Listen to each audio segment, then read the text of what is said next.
welcome to the He Doesn't Want a podcast, sponsored by Learners Trust Driving School. Today we're here with current player manager at Crumlin United, Ciaran Caldwell. I always refer to Ciaran as Tull, so if you're wondering why I'm asking him questions using the name Tull today, well, do you want to explain now, Tull, why you get the name? Just that, unfortunately, I'm related to Tullies, that's why. So Yeah. that name stuck with me because they come from a good football background, so I assume that's the reason why. But that's the only thing they really have going from the football background, apart from that, you didn't want it. Well, yeah. You said it, not me. Well, thanks very much for coming on board today. For anybody that doesn't know you, could you give us a bit of a history of your background and your playing career? I started out at Newhill. I think I played for Newhill from was probably around 9, 10 till probably 16. Then I moved on to Donegal Celtic. From there, got an Irish League debut. Things didn't quite work out. Went to Cliftonville, won 2 leagues, 2 league cups, kind of Antrim Shield. Then moved on to Glenavon, Glentoran.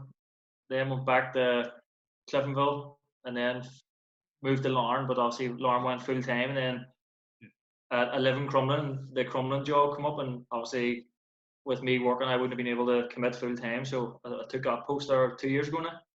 Yeah, well, you're still less than 30, so you've had some career. So you have in the game, to be fair. Some list of clubs there. Some list of clubs, but a lot of achievements as well. In your Irish League days, obviously you won a lot of trophies. Did you ever have any regrets about decisions you ever made about changing clubs or moving clubs at any point? Yeah. Obviously, when I left Cliftonville, we just won the second league. I broke my foot for the second time in 2 years consecutively. I just felt things were changing. That things were creeping in that weren't there the previous 2 years. So the chance came around to go to Glenavon. I went. And to be honest, I didn't apply myself at Glenavon, Glentoran the same way I was applying myself at Cliftonville. And it took me all these years and probably now to realise that, you know, it was the wrong thing. I didn't apply myself, and I was living off winning 2 leagues at Cliftonville, and I thought I was going to get everything handed me, and it didn't. And I found myself that it didn't work out at both clubs for me, you know. Yeah. When you went to Larne, you said they went full time. Obviously, then you made the decision to change and go to Crumlin United. What was your reasoning for not taking up the opportunity to go full time? Just at the age I was at, you know, they were offering out, I think it was 2 or 3 year contracts, and that would be me now probably coming out of my contract in this situation. So it was probably sort of a blessing. And then they wanted me to stay on, but I spoke to Ciaran and I said, realistically, if I'm going to train 2 nights a week and there's boys training 5 times a week, I'm not going to play any amount of games. And they were moving. We were actually training down in Larne then, and obviously had a couple of kids as well. But missus, I was out of the house, and I just felt that at that time it just wasn't for me. Maybe somebody a wee bit younger in their career is a better option, or people with less work opportunities. You maybe felt, Yeah. If I had been, if I had probably been 3 or 4 years younger, I'd have jumped at the chance, you know. Yeah. But at that time, I just didn't think I was going to play. And don't get me wrong, I could have sat there and took the money Larne were giving me, but I just didn't think it was right, because at the end of the day, I would have been out of the house and I wasn't seeing my kids. I wasn't seeing my missus. I wasn't getting home to 9 or 10 at night, and I just thought, you know what, it's probably better that I do walk away during pre-season than go halfway through the season, then you can't go anywhere. Yeah, so you do live in Crumlin, which is handy for your current role, but a lot of people still would have considered it a surprise when you dropped from the level you were playing at to go into management so young and drop down into intermediate football. At the time, it would have been a big culture shock, maybe, moving into a different environment. Did you find it at the time it was a big change from what you were used to? I did, to be honest. Obviously, I took over. Paddy obviously had resigned for, I think it was family reasons, so I knew that the post was there. I sort of made a tentative inquiry that I would have been interested. I went and spoke to them. I think it might have been the only one in for the job, that's why I got it, but I got it, and when I first came in, it was a massive shock, you know, in terms of players' commitment to training, players' attitudes to certain things, and it was a drastic difference in terms of ability. Ability with a lot of players is quite similar, but it's how they conduct themselves in training and probably off the pitch as well. Yeah, what you find is that once people then are no longer getting paid to be there, then their obligations change, their commitments then change because it's then a hobby rather than it was almost like a part-time job when you're playing senior football that you had to turn up to. Yeah, yeah, no, it is. If at any of them clubs I play for, if I didn't turn up, there'd be a question mark over it, and they can pull your wages as quick as they can look at you. Where, as you say, amateur league, it does become a hobby for probably the majority of players. But I think more so what I've seen now is that it's actually getting competitive, and especially in the Premiership, I think there's players there that could play. Yeah, definitely. At higher levels, maybe not the Premier League, in the Championship, certainly. The quality's there. Yeah. It's just whether they want to break away from a comfort zone to go and try something else. Mm-hmm. Yeah. What do you find as well with a lot of the Premier League division teams, they're doing quite well in the likes of the Irish Cup and all that as well. Going on a couple of runs. So it goes to show there's not much of a difference in quality. Do you just feel that the difference would be from senior football to intermediate football, that the fact that players are able to commit, you don't feel there's a difference at all in levels? Is there anything else which you feel separates the top players within our game and the players dropping down the intermediate level? I think for me, I would say mentality is a massive thing. Irish League players are driven, and as an Irish League player, training 2 nights a week, which I traditionally did, wasn't enough. You had to be doing 2 nights on your own, and at amateur league, I don't think players have any interest in doing that. Maybe I'm wrong. Maybe there's a small minority that would do it, but I just think talent-wise, there's players I've seen playing in the amateur league that there's talent hanging out of them, but the question mark for me is whether we'd have the mentality and attitude to be able to go in the dressing room and come out of their comfort zone and work. If there's someone working harder than them, their ability isn't just going to carry them. Or in the amateur league, their ability is carrying them, and they don't have to work as hard. Yeah, the that guarantee maybe playing every week and being almost a big fish in a small ocean. Whereas as they move to a higher level, then there's more pressure on them, and it becomes that bit more difficult to get game time as well. Yeah, obviously you're going to go in the dressing room where you could be playing for anyone. You could be playing for Crumlin United, and you're the main man. Yeah. But when you go into Cliftonville, Linfield, Carrick Rangers, there's 3 or 4 guys of similar ability, if not better. Yeah. You need to have compete then. You need to have an extra string to your bow. Something that they can't do, you need to have.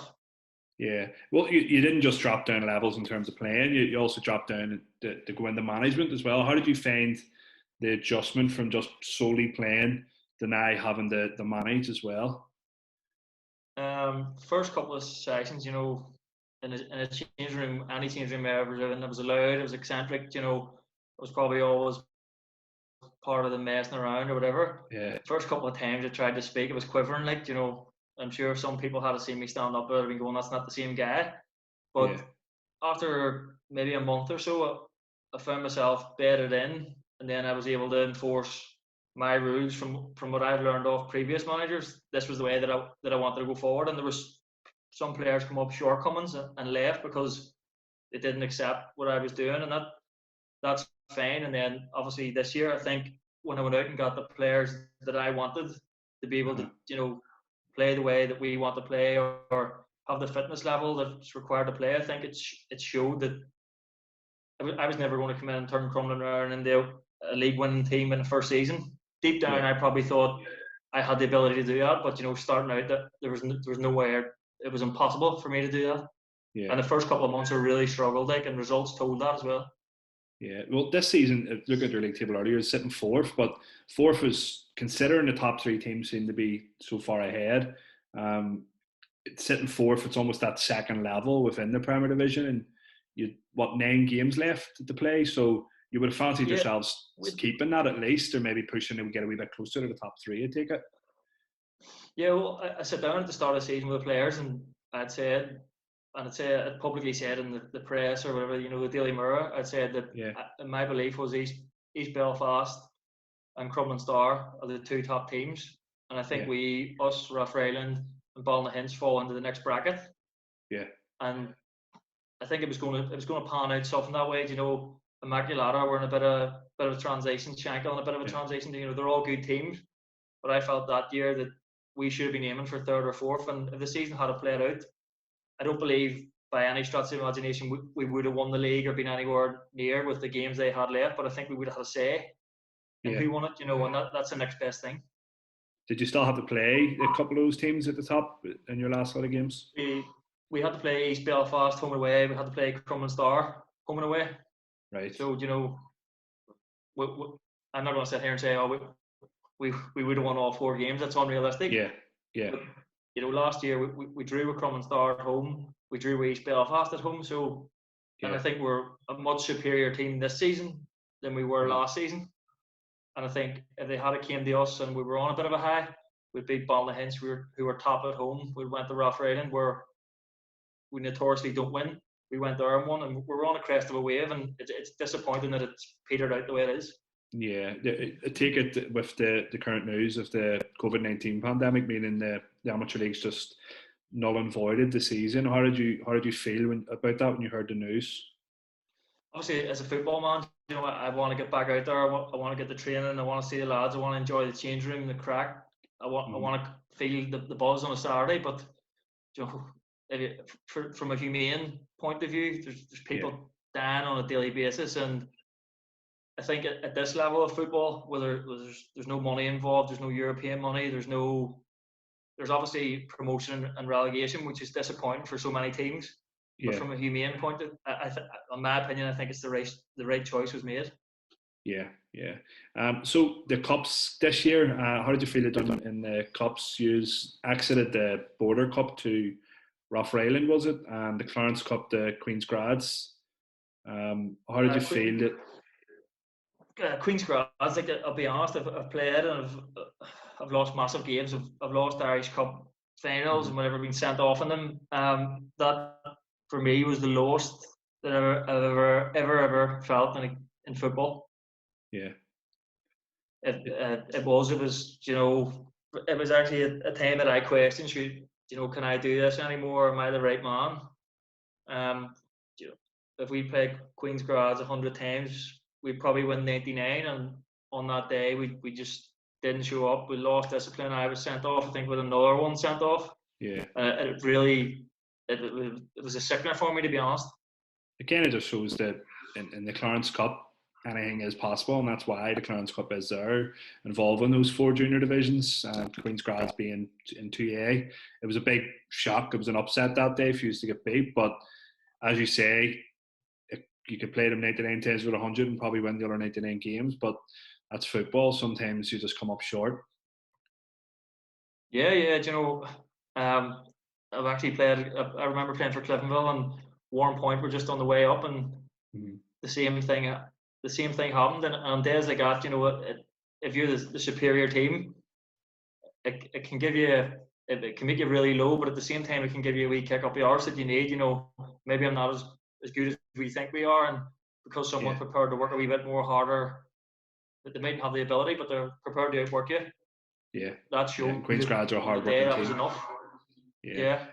In terms of next year, your aspirations for next year, what will be your main aims for next year for Crumlin United? For me, you know, I'm not from here, but I'm local and I have a sense of, you know, I feel embedded in the club now. For me, I would love to win silverware. You know, it's been, I think it's something like maybe 20 years from Crumlin last won a trophy. And if you look at the facilities, the pitch, the changing room, everything they got going for them, in my belief, I think it's way too long. Yeah. It seems to be a growing club off the pitch, so it's time to maybe put some silverware on the pitch. So yeah, I think, you know, where it is in terms of amateur league, the facilities are the best that I've seen. And I think now we have probably the best squad that they've said it's the best squad they've had in 10 or 15 years. I don't know what was before because it's at a different level, but it's took me a long time to coax these players to come. And I think if we can hit the ground run, I wouldn't say we're going to win it, but I would say we will be there or thereabouts. Yeah, get that wee bit closer than what is maybe were this year. Yeah, the hardest thing is, Crumlin Star, when a team's dominating, the hardest thing is to break someone's dominance, because they probably go out and play teams and have them beat before they're even out on the pitch. Yeah. Through the fear factor that comes with playing against them. Yeah, the amateur league history, the Premier Division history, there's always been one dominant team that has dominated for maybe a 3 or 4 year period. But maybe Crumlin United could be the next team to go and push into that. Yeah, hopefully it is. I think at Premier level it's difficult, because if you have a striker scoring 30 goals, or he's flying up until January, you get teams sniffing around, or if you have a midfielder or defender, you're always going to get teams slightly up that can probably offer 50, 60 quid, and 50, 60 quid a week is a lot to someone, in this day and age. Yeah. Well, it's good to hear that you're looking forward to next season anyway. So we're going to move on to a couple of questions just about your time in football. So firstly, I always like to ask people the best player you've played with in your career. I was fortunate enough to play with some unbelievable players. I always have to say Liam Boyce. He always gets the accolades for I scored this many amount of goals when he's won the league, but he wasn't a poacher. He wasn't. He just didn't hang in around the box. He was a complete player. He had everything. I think that season he actually scored the most goals and had the most assists. So he was. And if you look at the career he's went on to have, it's been absolutely unbelievable to see it. Yeah, he was always so strong physically as well. My main memory of watching him play was not just the goals, but how good he was back to goal, receiving the ball in and then bringing other people into play. See, to be honest, he had everything. I think the season we won the league, I remember we went somewhere with a couple of injuries. He went in and played centre midfield, and it was like he'd played there for 10 or 15 years. He could do everything, and then he's went on now, and you look, he's top goal scorer in the SPL. I think Celtic won a season unbeaten, but he somehow playing for a team that was 2 or 3 places above the bottom was top goal scorer. Yeah. So that showed you that the type of player he was. He's probably kept Ross County up there on his own, basically. Yeah. And the toughest player you've ever played against in your career, who would you think of would be the toughest player you've played against?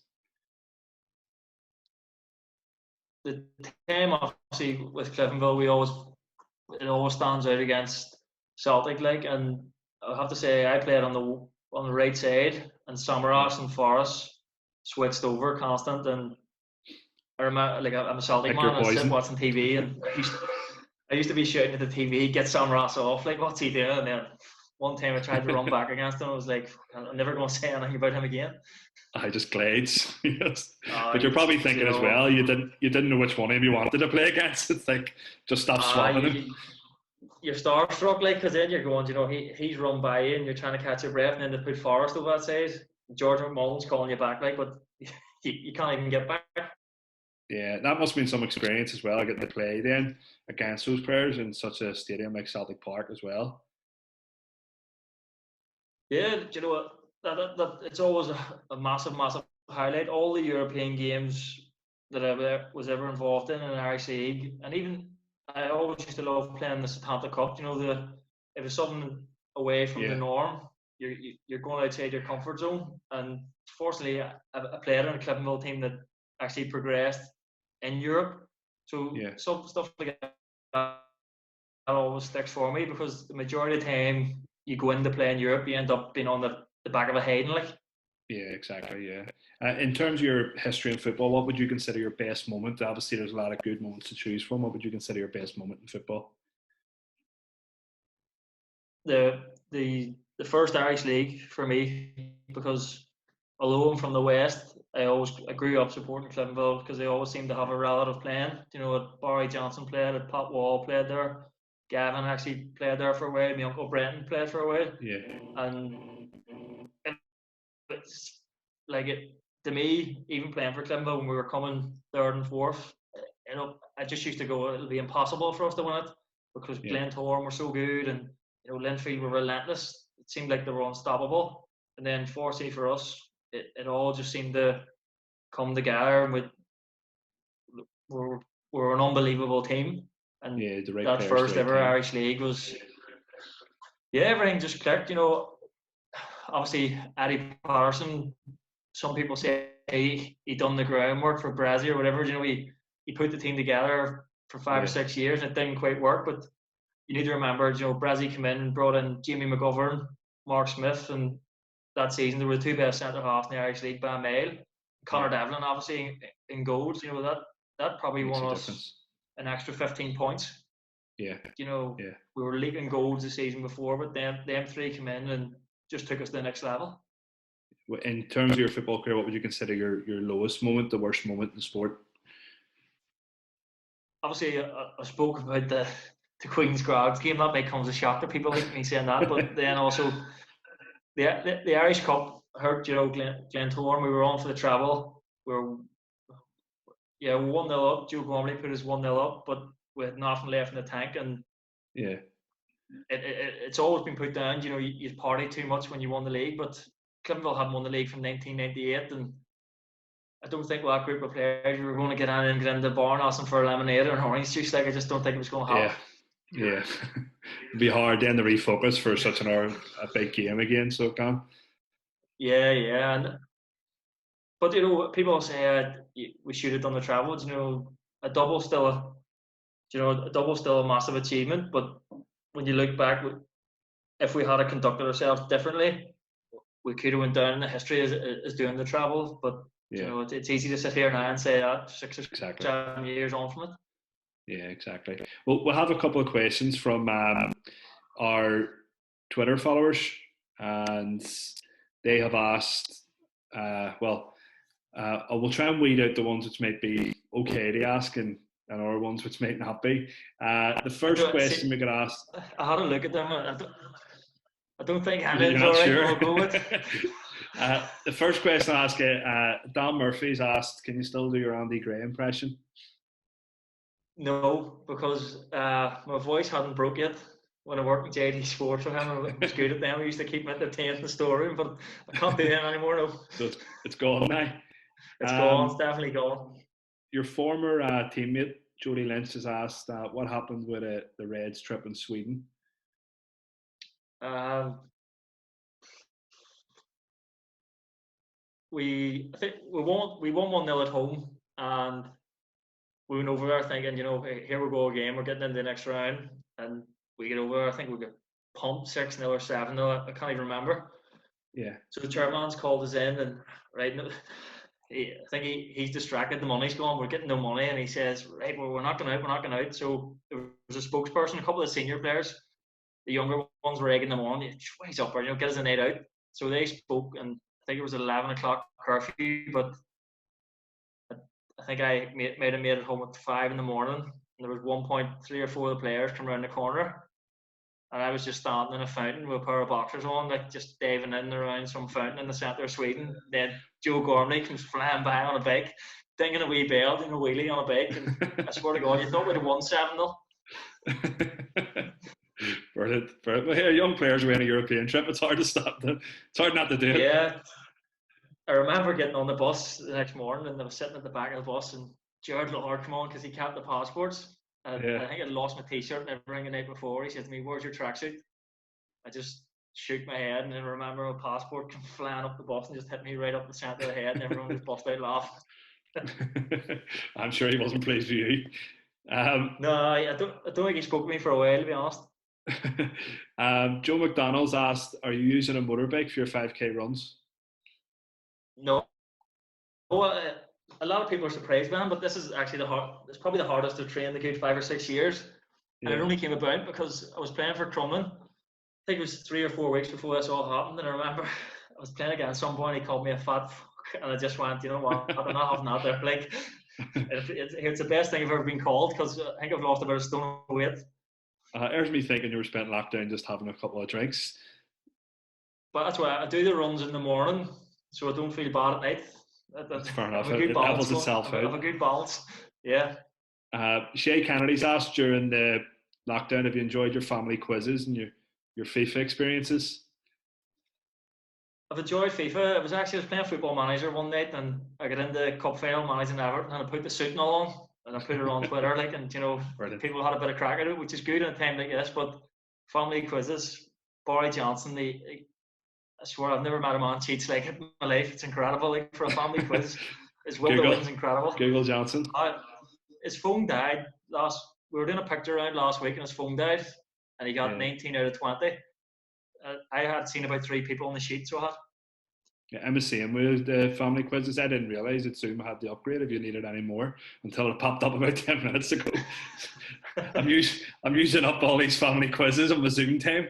So yeah, Dr. Grant Campbell has asked, who's the most natural player you've played with? Would it be the same as the best player you played with? You said earlier Liam Boyce, or would you consider that a different question? Would it be a different answer for the most natural player you've played with or against?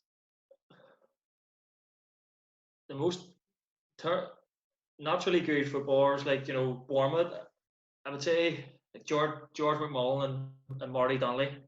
Yeah. Marty Donnelly on the ball is ridiculous, and the thing with George, I always think, is how good he actually was as a footballer. Sometimes went out the window because he was tenacious and he was a fighter. Yeah. And people said, he's a growler, but in terms of football, we went to Celtic Park, we went to places in Croatia. He played centre midfield, and he didn't look out of place. We played a team in Croatia, and he was the best player in the pitch. Yeah, he was a very good player. So he was during his day at Cliftonville. He was a great player. So he was unbelievable, and the fact that he was that gifted, but he was that driven as well. Rubbed off on someone like me that came in young and a wee bit naive. Yeah. Phil, that's everything. Thank you very much. I really appreciate you giving up your time. And good luck next season. Hope everything goes well. If we get to play football next season, that's all that is. Yeah. Thanks everybody for listening to the He Doesn't Want a podcast, sponsored by Learners Trust Driving School. We'll be back with an interview next week. Once again, thanks very much, Ciaran Caldwell, Tull. Really appreciate it. All right, see you again, folks. Cheers, man. Cheers, thank you.